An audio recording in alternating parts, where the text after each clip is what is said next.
আসসালামু আলাইকুম রহমতুল্লাহি ওবরকাতুহু। সম্মানিত দর্শক, জামাতের রমরমা রাজনীতি রীতিমতো ভাটার টানের কবলে পড়েছে। জামাতি নেতাদের চেহারায় যে উজ্জ্বলতা ছিল, তারা যেভাবে লোকজনকে দেখলে করমর্দন করতেন, হাসি মুখে মানুষের সঙ্গে মোলাকাত করতেন, কোলাকুলি করতেন, অতি আদর করে আবার অনেকের গালে চুম্বন দিতেন, চুমা। সেই জিনিসগুলো গত কয়েকদিন ধরে বন্ধ আছে। জনাব তারেক রহমান সাহেবের যে বাংলাদেশে আগমন, এটি জামাতকে ভারী বেকায়দায় ফেলে দিয়েছে। অনেকে লক্ষ্য করছেন যে এই মুহূর্তে তারা নড়াচড়া করতে পারছে না, তারা কিছু ত্যাগ করতে চাচ্ছে, কিন্তু পরিবেশ পরিস্থিতির কারণে তারা সেই জিনিসগুলো ত্যাগ করতে পারছে না। যেমন ধরুন, আপনার পেটের মধ্যে মোচড় দিচ্ছে, কিসে মোচড় দিচ্ছে বুঝে নেন। এখন আপনি এরকম একটা জায়গার মধ্যে আছেন, যে জায়গাতে আপনি না বায়ু ত্যাগ করতে পারছেন, না অন্য কোনো কিছু ত্যাগ করতে পারছেন, কিন্তু আপনার খুব কষ্ট হচ্ছে। তো সেই কষ্ট আপনার চোখে মুখে যেভাবে ফুটে উঠবে, এটা আপনি কোনো গুরুত্বপূর্ণ জায়গাতে থাকেন, কোনো পবিত্র জায়গাতে থাকেন, কোনো জনসমাবেশে থাকেন, যেখানে আসলে আপনি এই জিনিসগুলো আপনার শরীরের যে অংশ, মানে আপনি ত্যাগ করতে ইচ্ছুক বা প্রয়োজন, আপনি সেটা পারছেন না পরিস্থিতির কারণে। লোকজন বলবে কি, শব্দ যদি হয়ে যায়, গন্ধ যদি ছড়িয়ে যায়, তাহলে কি হবে? তো এইরকম একটা পরিস্থিতিতে আপনি খুব কষ্ট করে চেপে আছেন, কিন্তু আপনার শরীর বাঁকা হয়ে যাচ্ছে, মুখ বাঁকা হয়ে যাচ্ছে, চোখ মুখ বাঁকা হয়ে যাচ্ছে। তো এরকম অনিচ্ছাকৃত অনেকগুলো বিষয়। এখন জামাত এই মুহূর্তে ধুমছে যে কথাগুলো বলতে চায় তারেক রহমান সাহেবের বিরুদ্ধে, জামাতের বট বাহিনী তারাও যে কথাগুলো এই মুহূর্তে বলতে চায়, প্রাণ খুলে গালি দিতে চায়।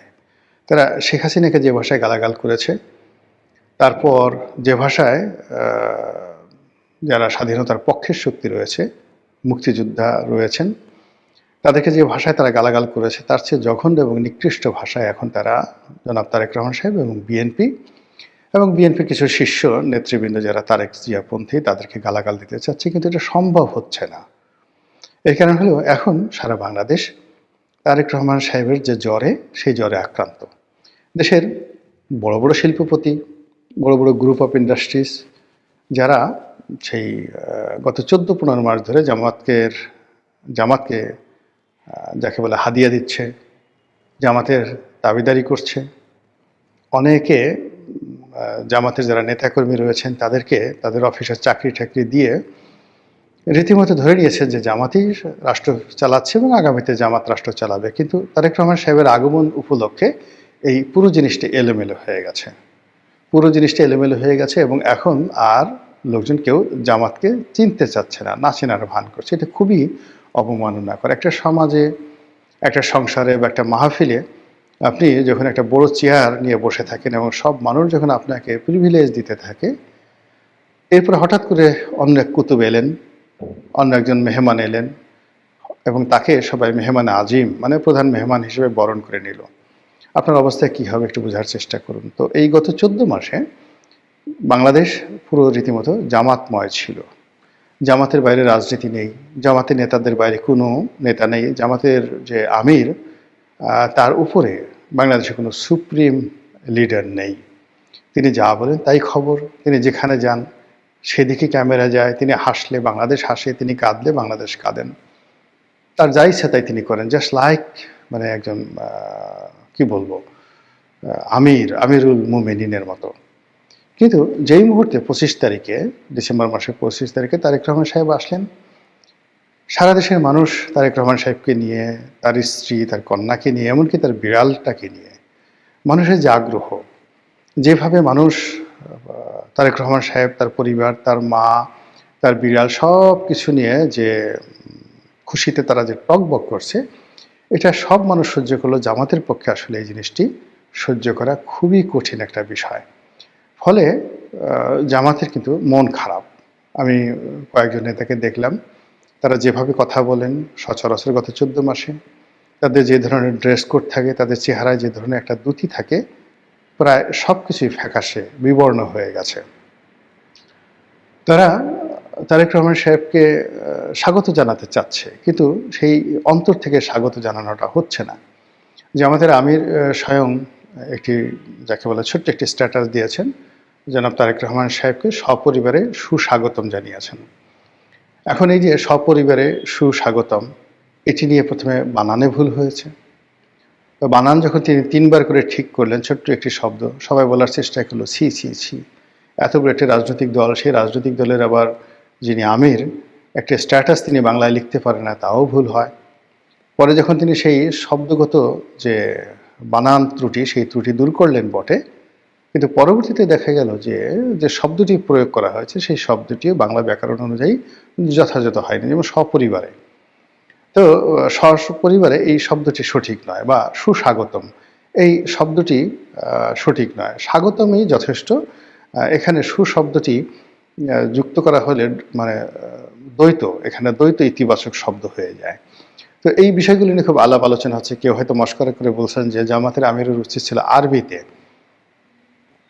একটি যাকে বলা হয় স্ট্যাটাস দিতে। তিনি যদি আহলান শাহলান বা আহলান ওয়া শাহলান ইয়া তারেক রহমান, দেখেন কত সুন্দর হতো না? আহলান ওয়া শাহলান ইয়া তারেক রহমান ওয়া জুবাইদা রহমান ওয়া জাইমা রহমান, কত সুন্দর হতো না? এখন এই যে এই ওয়া শব্দের অর্থ এবং, মানে জনাব তারেক রহমান সাহেব এবং জুবাইদুর রহমান সাহেব এবং যাকে বলা হয় জাইমা রহমান সাহেবা, তাদেরকে যাকে বলা হয় বাংলাদেশের স্বাগতম জানালাম। এখানে হয়তো আপনারা বলতে পারেন যে তারেক রহমান সাহেবকে সাহেব বললেন, জুবাইদা রহমানকে সাহেব বললেন, আর জাইমা রহমানকে কেন সাহেবা বললেন? এটার অর্থ জামাত বলতে পারতো যে যেহেতু তারেক রহমান সাহেবের অবর্তমানে জুবাইদুর রহমানকে বাংলাদেশের ভবিষ্যৎ প্রধানমন্ত্রী মনে করা হয়, কাজেই এখানে জুবাইদুর রহমান ব্যক্তি, তাকে স্যার সম্বোধন করতে হবে, এবং তার যে উপাধি সেটাও হবে চেয়ারপারসন, নট চেয়ার ওম্যান। তো এই জন্য আসলে তাকে সাহেবের সদর এই হিসাবে আমরা আখ্যায়িত করেছি। আর দ্বিতীয়ত আরবিতে তারা যদি বলতেন, বলতে আমাদের দেশের লোক আরবিতে একটা গালি দিলেও মনে করে যে প্রশংসা করা হলো। তো সেই কাজটি তারা না করে বাংলাতে করার কারণে এই ধরনের ট্রল হচ্ছে। এখন যে বাস্তব সমস্যা বাংলাদেশে, তারেক রহমান সাহেব যেখানে যাচ্ছেন হাজার হাজার মানুষের ঢল তৈরি হচ্ছে। তিনি শহীদ মিনারে যাচ্ছেন, না শহীদ মিনার না, তিনি জাতীয় স্মৃতিসৌধে যাচ্ছেন, তার পিতার কবর জিয়ারত করতে যাচ্ছেন, তারপরে হাদির কবর ঢাকা বিশ্ববিদ্যালয়, সেখানে তিনি জিয়ারত করতে যাচ্ছেন। এই বিষয়গুলো যাই যাচ্ছেন, মিডিয়াগুলো এতটা অকৃতজ্ঞর মতো আচরণ করছে, যারা গত 14 মাস ধরে জামাতি হেফাজতে তারা মূলত বেঁচে আছে। অনেকগুলো মিডিয়া যেগুলো মূলত আওয়ামী লীগের কর্তৃত্ব ছিল।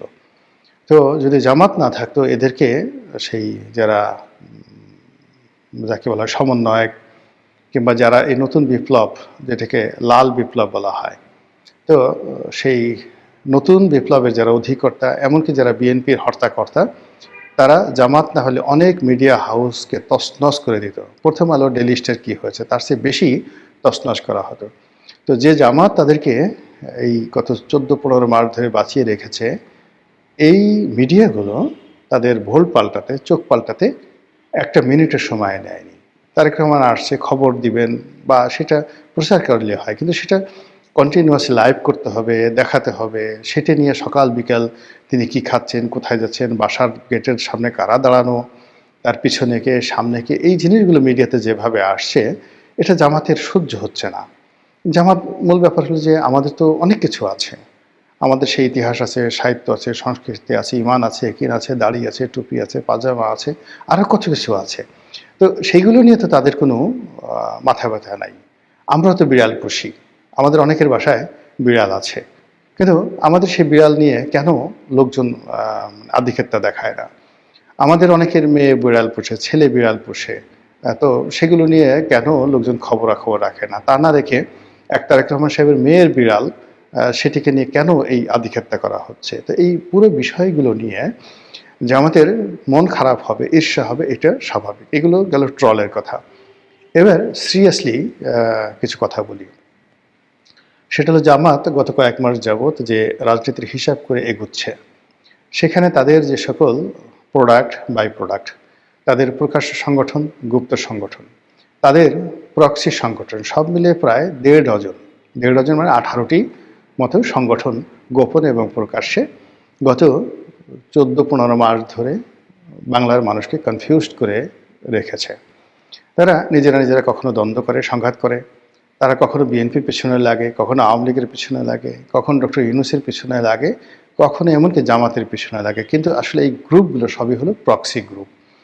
তো এই প্রক্সি গ্রুপ নিয়ে জামাত যেটা চিন্তা করেছিল যে আরও কিছুদিন সময় পেলে অনায়াসে তারা নির্বাচনটাকে পিছিয়ে দিতে পারবে। তারেক রহমান সাহেবের অবর্তমানে যেভাবে বিএনপিকে স্কুইজ করা যায়, মুচড়ানো যায়, দমড়ানো যায় এবং বিএনপির লোকদেরকে যেভাবে ভয় দেখানো যায় এবং যেভাবে বিএনপির নেতাকর্মীদেরকে অপমান করা যায় এবং বিএনপির মির্জা ফখরুল সাহেব, সালাউদ্দিন সাহেবের মতো মানুষ যেভাবে জামাতের নেতাকর্মী দ্বারা বিভিন্ন জায়গাতে অপমানিত হয়েছেন, ধর ভুয়া ভুয়া বলে যেভাবে শব্দ তোলা হয়েছে এবং বেশ কয়েকটি জায়গাতে তো মির্জা আব্বাস, সালাউদ্দিন সাহেব রীতিমতো শারীরিকভাবে লাঞ্ছিত হওয়ার মতো অবস্থায় পৌঁছে গিয়েছিলেন জামাত শিবিরের লোকজনের হাতে।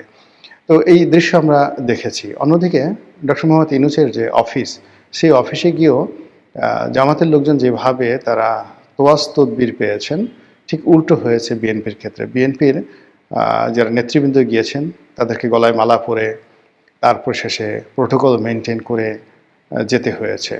অনেক ক্ষেত্রে তাদেরকে বসিয়ে রাখা হয়েছে, অনেক ক্ষেত্রে তারা যখন সাক্ষাৎ করতে চেয়েছে তখন তাদেরকে সাক্ষাৎ করতে দেওয়া হয় না, ইত্যাদি নানা রকম সমস্যার কারণে জামাত সবসময় নিজেদের মধ্যে একটা যাকে বলা আত্মতৃপ্তি কাজ করতো যে আমরা সরকার পরিচালনা করছি এবং আমরা বিএনপির লোকদেরকে যখন ইচ্ছা তখন বলছি চলে যাও, তারা চলে যাচ্ছে, আবার যখন ইচ্ছা তখন ডাকছি, আমরা ইচ্ছা মতো বিএনপির নেতাদের সঙ্গে দেখা করতে পারছি, তাদেরকে ডাকতে পারছি, আবার প্রয়োজন অনুযায়ী তাদেরকে দূরে সরিয়ে তাদের বিরুদ্ধে নানা রকম কথাবার্তা বলতে পারছি। হয়রাজ বিএনপির যারা লোকজন আছে তারা আমাদের বিরুদ্ধে কথা বলতে সাহস পাচ্ছেন না। এই যে একটা ন্যারেটিভ তৈরি হয়েছিল, সেই ন্যারেটিভটা রীতিমতো মুখ থুবড়ে পড়েছে জনাব তারেক রহমান সাহেবের বাংলাদেশে আসার পর। এখন নির্বাচনের মাঠে জামাত একাকী হয়ে গেছে। তারা যে সমস্ত লোকজনকে রেখেছিল একদম শতভাগ যে তাদের সাথে থাকবে, হেফাজত থাকবে, চরমোনাই থাকবে, তারপর নুরুল হক নুরুর গণ অধিকার পরিষদ থাকবে, আরও অনেক ছোট ছোট রাজনৈতিক দলের সঙ্গে তাদের কথাবার্তা হয়েছিল। তো সেক্ষেত্রে দেখা গেল যে এই মুহূর্তে একমাত্র এবি পার্টি আর যাকে বলা হয় এনসিপি, এই দুটো রাজনৈতিক দল ছাড়া সবার সঙ্গে জামাতের টানাপোড়েন এবং প্রায় বেশিরভাগ লোক জামাত ছেড়ে তারা বিএনপিতে চলে গেছে, গণ অধিকার পরিষদ চলে গেছে। এর মধ্যে নুরুল হক নুরু স্বতন্ত্র নির্বাচন মানে তার দলের পক্ষ হয়ে করবে না বিএনপিতে যোগদান করে পার্টি বিলুপ্ত করবে, এখনও পর্যন্ত সিদ্ধান্ত নেওয়া হয়নি। কিন্তু ইতিমধ্যে তার যে সাধারণ সম্পাদক কিন্তু সেই তিনি গণ অধিকার পরিষদ থেকে পদত্যাগের ঘোষণা দিয়ে বিএনপিতে যোগদানের সিদ্ধান্ত নিয়েছেন। আর এই খবর শোনার আগেই নুরুল হক নুরু তার সাধারণ সম্পাদককে তিনি যাকে বলা হয় তিনি সেই বহিষ্কার করেছেন। অন্যদিকে এলডিপি কর্নেল অলি, একসময় কর্নেল অলির সঙ্গে জামাতের দাকুমরা সম্পর্ক ছিল, বিশেষ করে সাতকানিয়া লোহাগড়া নির্বাচনকে কেন্দ্র করে ওই এলাকাতে জামাতের একটা আধিপত্য রয়েছে এবং জামাতের সঙ্গে যখন বিএনপির খুব দহরম মহরম সম্পর্ক, তখন এই অভিযোগ তুলে যে এটি মুক্তিযোদ্ধার দল এবং সেখানে স্বাধীনতা বিরোধীদের এইভাবে আশ্রয় হতে পারে না, তারপর তারেক রহমান সাহেবকে বেগম জিয়াকে গালাগাল করে কর্নেল অলি সেখান থেকে বের হয়ে গেলেন। তো এর মধ্যে তিনি বেশ কয়েকবার আবার বিএনপির সাথে হৃদ্যতা করার চেষ্টা করেছেন, বিএনপিও তাকে কাছে ডেকে নিয়েছে প্রয়োজনে, কিন্তু এইবার যাকে বলা হয় বিএনপি আর তাকে কাছে নেয়নি। কারণ একটাই যে জামাতের সঙ্গে তার আবার দহরম মহরম সম্পর্ক শুরু হয়েছে, যেটি আগে ছিল দাকুমরা, আর এখন যাকে বলা হয় তিনি জামাতের রাইট হ্যান্ড অথবা জামাত তার রাইট হ্যান্ড, তিনি জামাতের ভাষায় কথা বলছেন। যার কারণে কি হলো, এলডিপিকে 3 দফায় ভাঙা হলো বিএনপির কর্তৃত্বে। প্রথমে একবার ভাঙা হয়েছিল, তারপরে আবার ভাঙা হলো, সাদত হোসেন সেলিমকে দিয়ে আলাদা এলডিপি করা হলো। আর এইবার নির্বাচনকে কেন্দ্র করে দেখা গেল যে এলডিপির যিনি সাধারণ সম্পাদক রেদওয়ান আহমেদ, তো সাবেক এমপি মন্ত্রী, তাকে বিএনপিতে নিয়ে নেওয়া হলো এবং নমিনেশন দিয়ে দেওয়া হলো। ফলে কর্নেল ওলি একা, সম্পূর্ণ একা। তো এই যে যা কিছু হচ্ছে, মানে জামাতের যে সকল প্রক্সি যে গ্রুপগুলো ছিল, সেই প্রক্সি গ্রুপগুলোকে মোটামুটি বিএনপি নিষ্ক্রিয় করে দিয়েছে তারেক রহমান সাহেব আসার আগেই। আর তারেক রহমান সাহেব আসার পর জামাত, তার প্রক্সি গ্রুপ ইত্যাদি নিয়ে আলোচনাই হচ্ছে না, কেবলই মাত্র বিএনপি নিয়ে আলাপ আলোচনা হচ্ছে। তো এই মিলিয়ে কি হচ্ছে, একে তো জামাতের মন খারাপ, মন খারাপের পরে কয়েকদিন পরে শরীর খারাপ করবে। আর শরীর খারাপ করলে তারা নির্বাচন কিভাবে করবেন আমি বলতে পারি না, তবে তাদের যে রাজনীতির হিসাবগুলো ছিল সব হিসাব ইতিমধ্যে ওলটপালট হয়ে গেছে। নতুন করে তাদেরকে হিসাব করতে হবে আবার, এবং শুরু করতে হবে নতুন করে। মহান আল্লাহ আমাদের সবাইকে হেদায়েত দান করুন এবং হেফাজত করুন। আসসালামু আলাইকুম ওয়া রাহমাতুল্লাহি ওয়া বারাকাতুহু।